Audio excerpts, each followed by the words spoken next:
For more than 7 years, Westchester County has been feuding with the Department of Housing and Urban Development. That over the county's admission that it failed to prevent housing discrimination.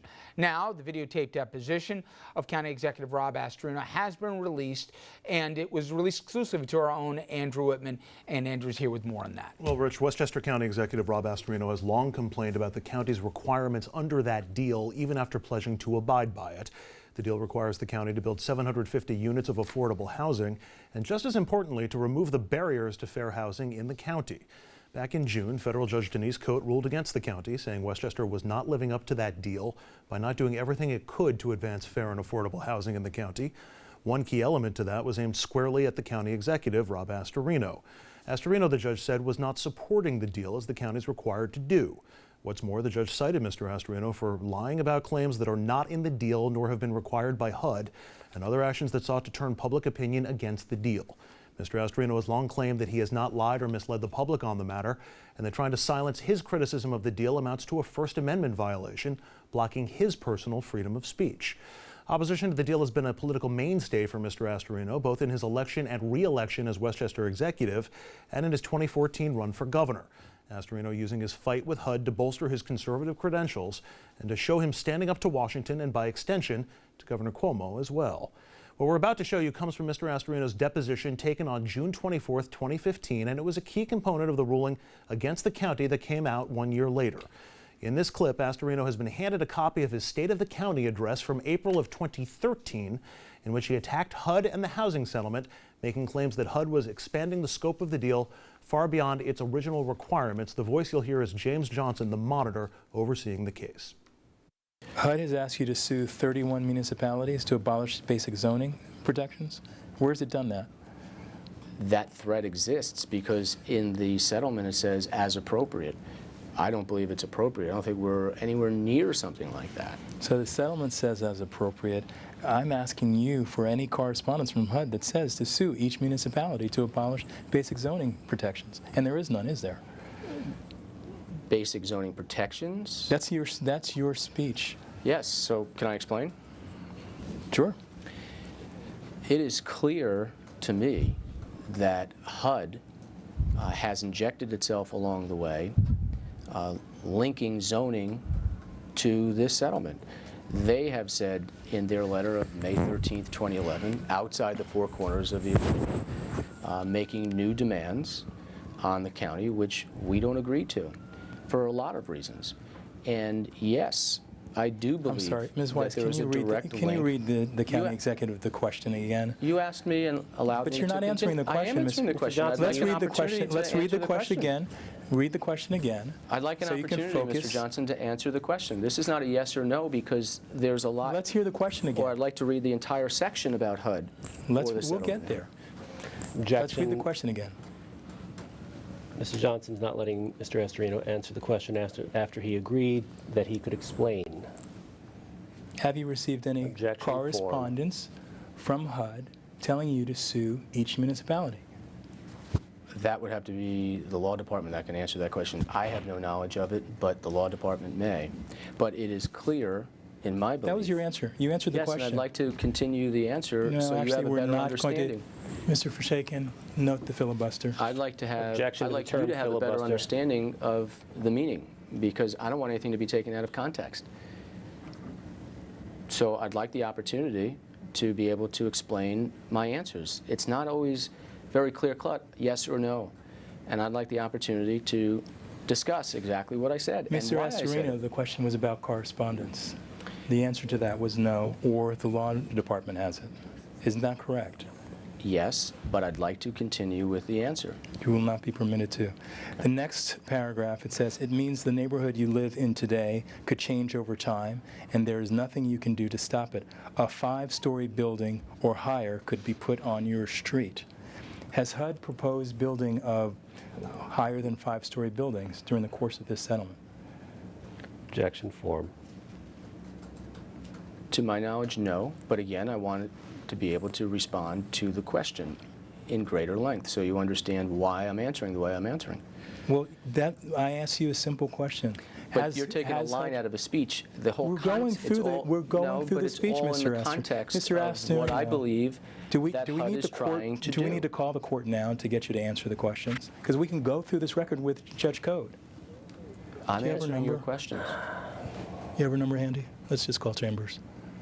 It means the neighborhood you live in today could change over time, and there's nothing you can do to stop it. A 5-story building or higher could be put on your street, not only by HUD, but by any developer. Because if you take away the zoning rules for HUD, you take away the rules for everyone. Has HUD ever asked you to dismantle zoning in Westchester? Uh, I believe they have. Well, joining us now, Westchester County, Westchester Communications Director and Astorino spokesperson Ned McCormick.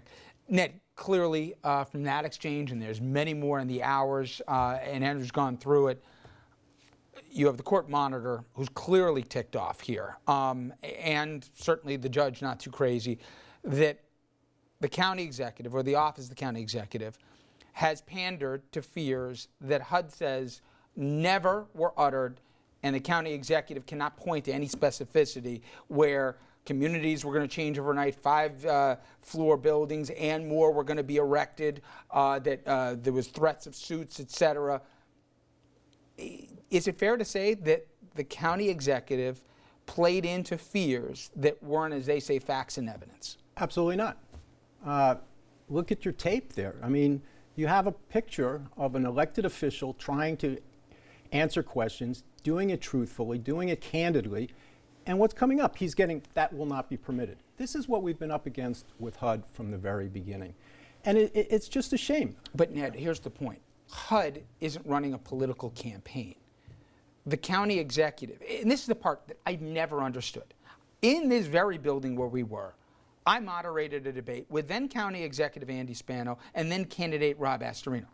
Andy Spano's the guy who signed the agreement. Rob didn't do it. Now, people can argue it was a bad deal, it was a good deal, it was a fair deal or not. But Andy Spano signed on to a deal where the county got millions of dollars in benefits and the county didn't live up to the terms of its agreement. Rob didn't sign the deal. He inherited it when he walked in the office. But nonetheless, he inherited an actual agreement. Since then, he's contested it.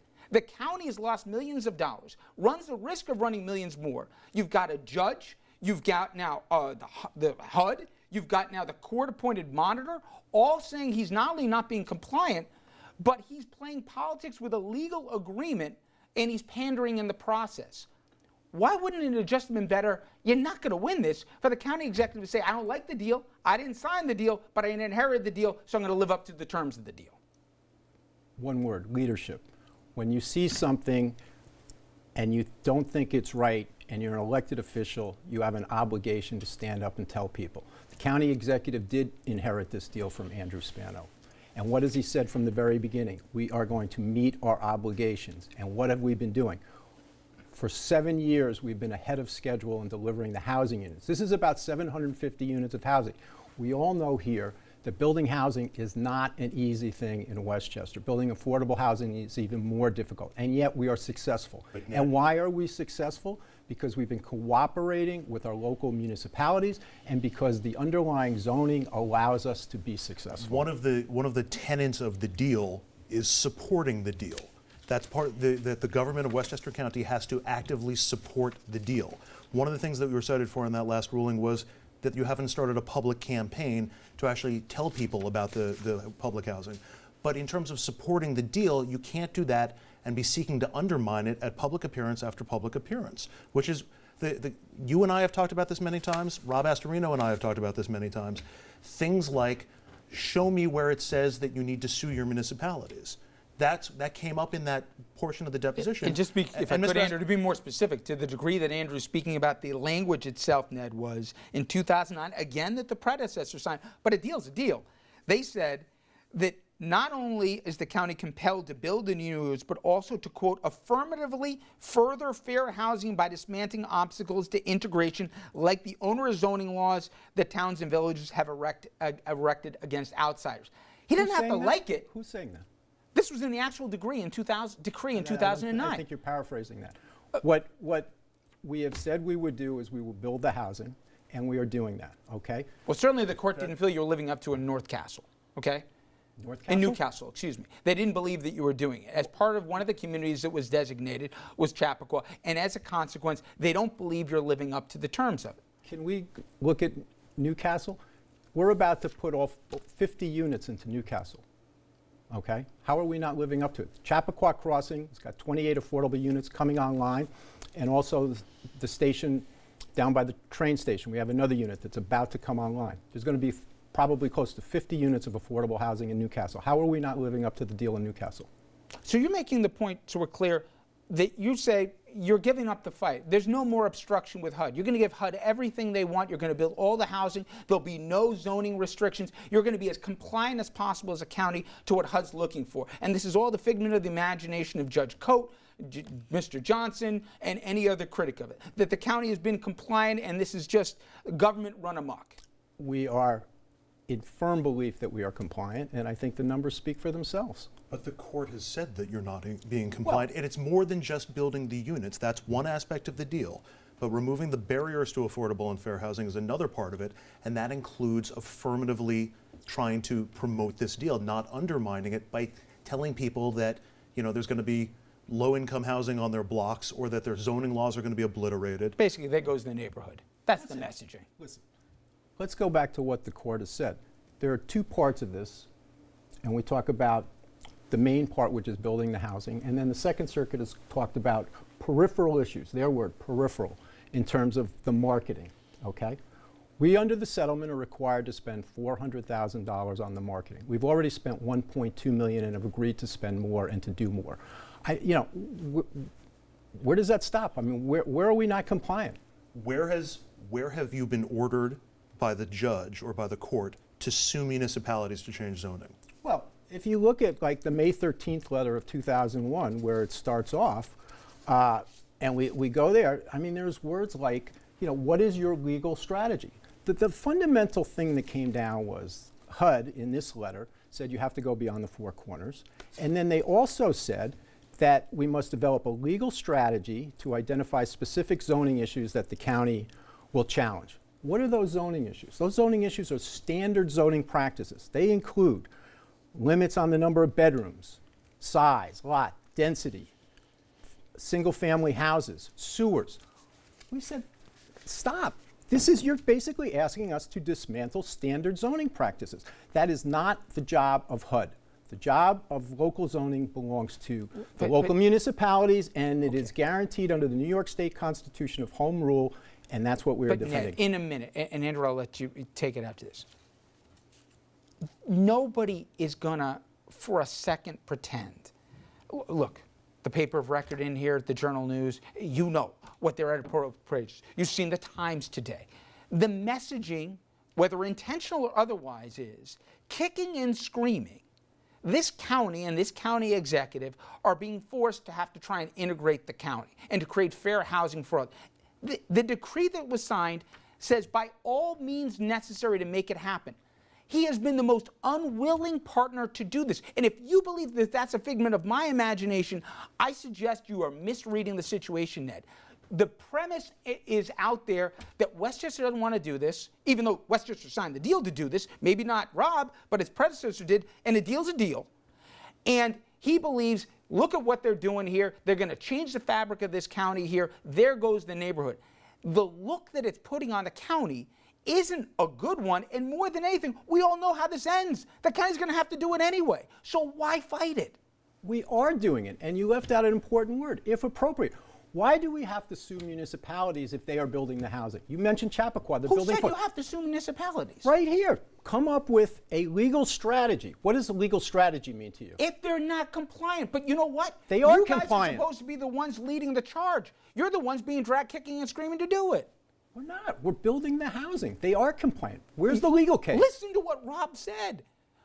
The county executive has said, as they played there in the deposition, that they're going to force them to build these 5-story or higher units, change the fabric of the community. I didn't hear change the fabric of the community from Rob. What I heard him say was that if you take away the normal standard practices for zoning that include bedrooms, height, density, acreage, okay, and you take those away, anybody can build anything anywhere. And that's what he said. And that's true. And it's undisputable. what Rob and what you have been saying in public and on interview shows like this one or on newsbreakers is that the federal government is swooping in and is ordering us to sue these communities, is ordering these judges, and the monitor, who is appointed by the court, doesn't work for HUD, by the way, works for the judge, says that you're not abiding by that by criticizing it. And again, where is the order to sue municipalities? You have a letter from HUD. Where's the judge's order in this case? Where's the go judge? back to Well, a couple no, because of points here you're that you're not making. you're not going to sue a community unless you're ordered to do so. I think we can all agree on that. So where's the order for you to do so? Because the county executive was complaining that he's being ordered to do so. HUD, on numerous occasions, has told us that we must come up with a legal strategy. And let's just go back to a couple of things, all right? Let's make it very clear who the monitor is, okay? The monitor is hired and fired by HUD, okay? He is not a impartial party to this, okay? He works for HUD, okay? So when he's saying things, it's coming more or less, if not directly, from HUD, okay? So let's just get that. In that deposition, he wasn't saying, let me pick up the phone and call HUD because he's not complying. Let me pick up the phone and call the judge. Well, he reports to the yeah, judge. But let's go back and let the people look at this. I mean, if I'm looking at that and I'm seeing someone being faced with a litigator who's trying to answer the question, and the guy saying you are not going to be permitted to answer that question. Because he's not answering the question. Where's the document that says HUD is making you Part sue of this, municipalities? whether it's fair It's or right not, here. There's right still here. there's It's right here. there's humanity that's involved right in here. this, and by that I mean it's clear. HUD, the monitor, the judge feels that Rob's poked him in the eye, and they don't like taking it anymore because they believe he's politicizing the issue. Whether it's fair, not fair, or whatever, that's a part of this. My only point is, we're talking about it like it's a negotiation. There's an agreement. You're not going to beat the federal government when you have a signed agreement. Now, again, the point is, he didn't sign it, but he has to live with it. And now we're 7 years into it. Nobody thinks the county's going to win. We're spending God knows how much in legal fees. We've already lost out on millions. There's a threat of losing out on more millions. I just don't see how the end game wins, but we'll see how this plays out going forward. But Ned, I appreciate you putting a face on this, certainly from the county's perspective. Now, when we come back, we'll get the other side of this. Now, I should tell you, our next guest is a possible Astorino Democratic opponent in the county exec race, Ken Jenkins. He's a member of the county legislature. He's going to join us next.